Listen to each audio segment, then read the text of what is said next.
Hello there and welcome. I'm Ole Brøgger, and if you're new here, I really hope I'll earn your subscription today. This is the second video where we are going to look at the Army Painter's historical paint sets. In last video, and you can watch it up here, we painted the German soldier. And there was a lot of awesome paints in this box. But let's see how it is with the American paint set. We better get started.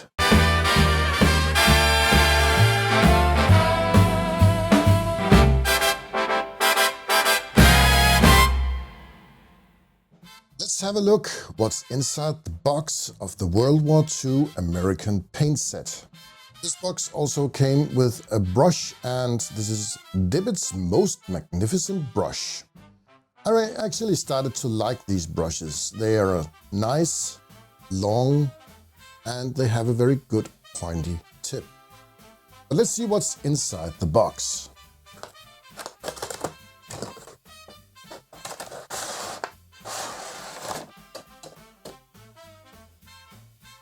We have some paints.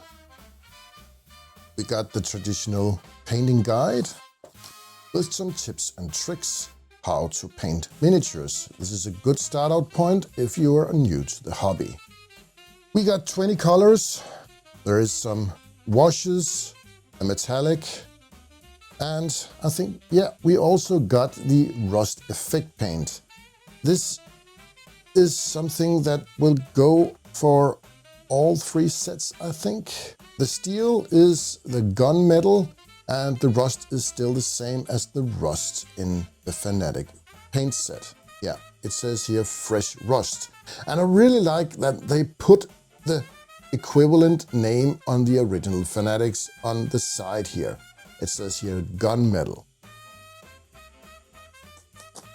But there's also a lot of unique colors here. We got one of these called canvas, and this is a unique color.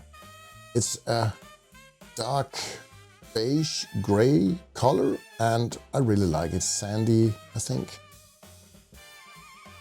We also have a light dap, and this is a color that's in a triad system for the uniform.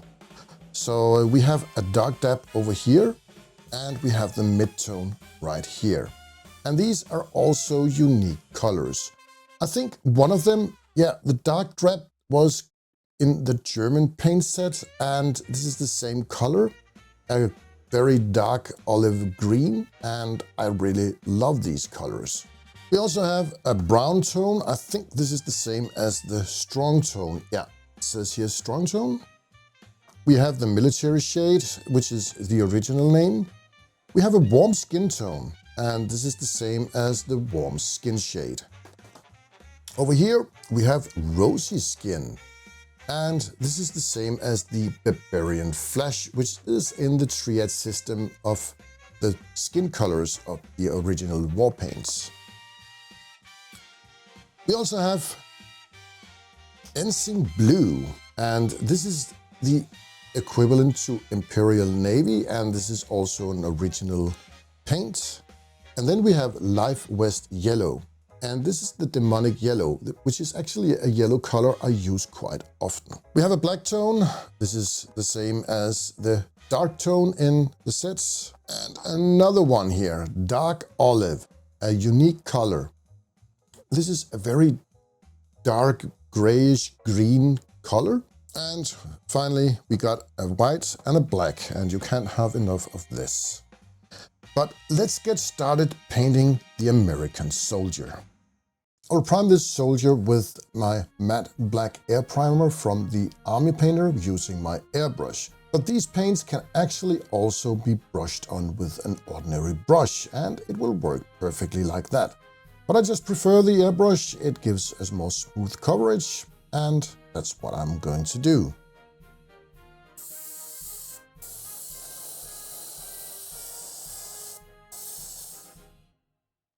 Well, the primer is now dry, and we're ready to paint this guy. I'll start with the skin color. This is the rosy skin, and it's the equivalent to this barbarian flesh. I will need to give this a couple of layers because painting on black is the old school way. And the first layer is done, and I will definitely need 1 or maybe 2 more layers to cover this black color before we are giving it a wash. But now I'll start painting with the dark drab. And this will pretty much be the full uniform except for the boots and rifle. I'll just paint it all over as a base coat. This matches the dark Feldgrau, and this is from the German pack. So the same base color as dark Feldgrau. And this greenish gray color actually has a lot better coverage than the skin color. But I think I will still need maybe 2 times. And let's paint the boots, because we have a boot brown, and this is one of the unique colors from the paint set. Now that it is dry, let's run over that skin one more time.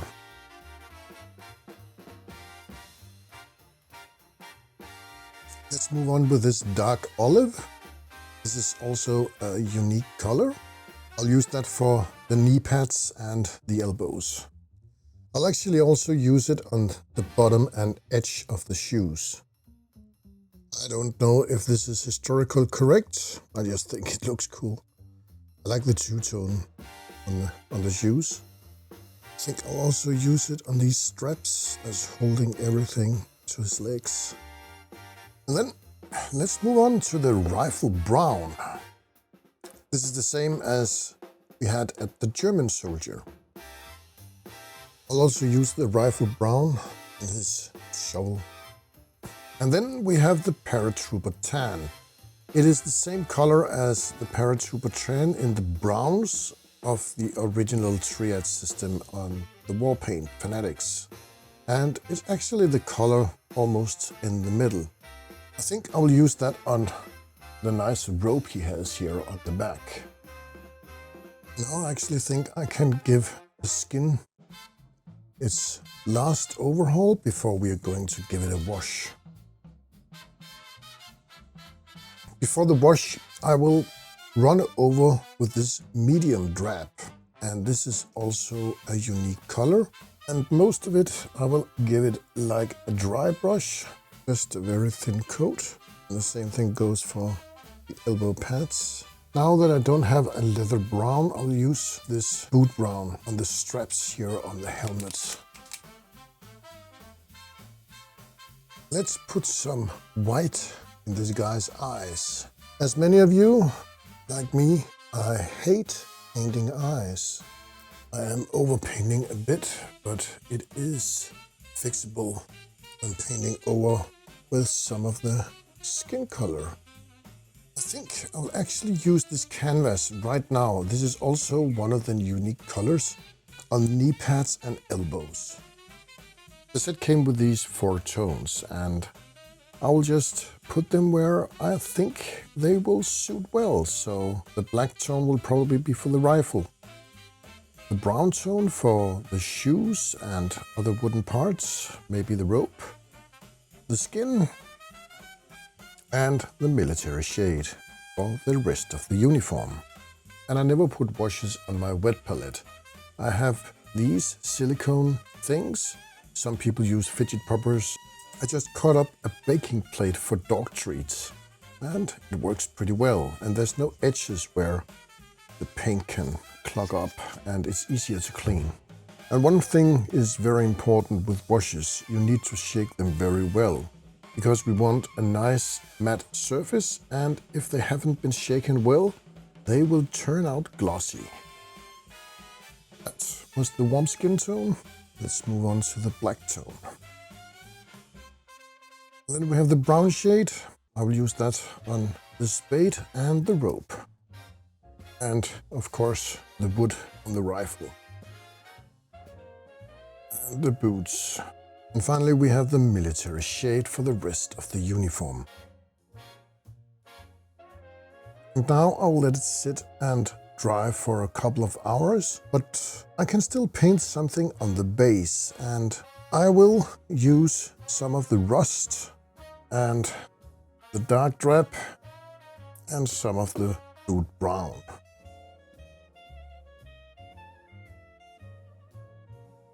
I will actually also use some of the light drab that I'm going to use for highlights later.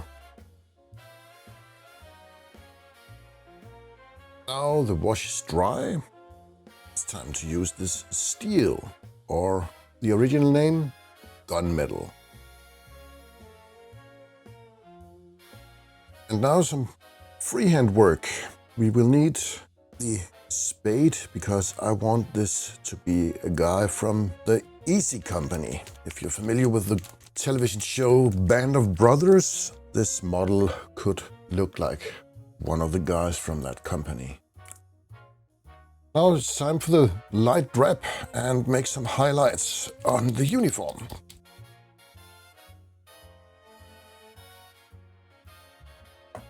And then I will go back to this canvas and give all the parts that I painted with that highlight as well.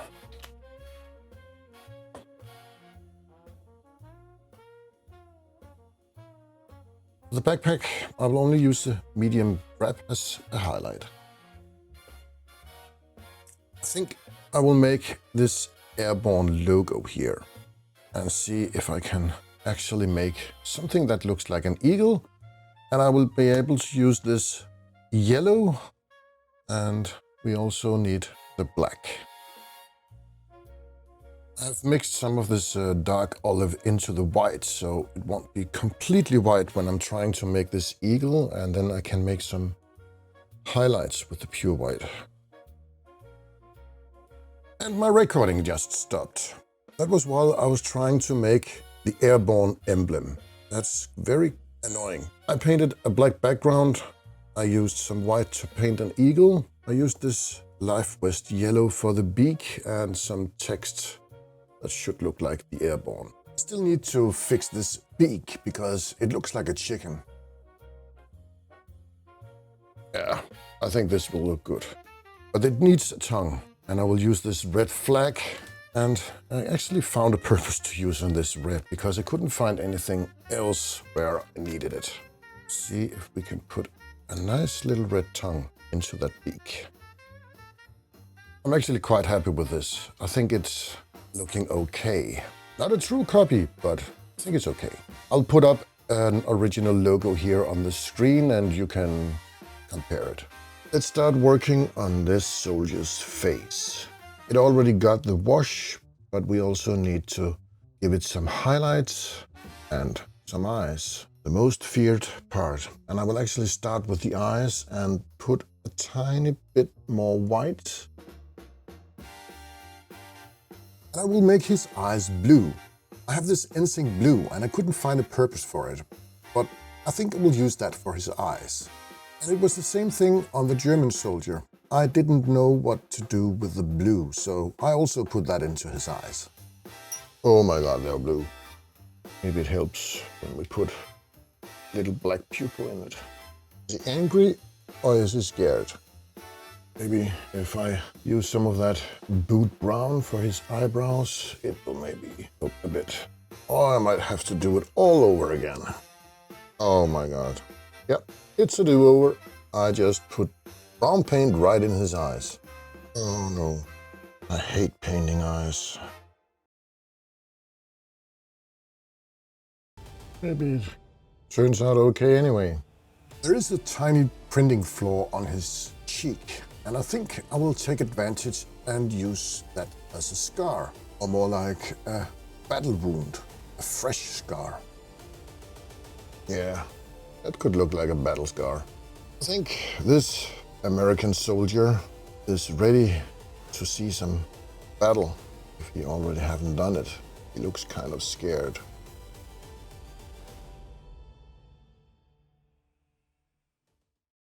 And we got this American soldier painted with the Army Painters historical World War II American paint set. There was less unique colors in this set, and two of them were actually also in the German paint set. we have this dark drab. It was the same as the Feldgrau in the German paint set. We also have the rifle brown, which is also in the German paint set. So cutting it down to this, we only have 1, 2, 3, 4, 5 unique colors, and there were still 2 uniques, but they were also in the German paint set. I really love these colors, and they will become very handy for me in the future. All the rest of the colors are also available from the ordinary Fanatic paint range. And we have the rust, which I have plenty of now. I think there's also one in the British set. We have the steel, which is the same as the gunmetal.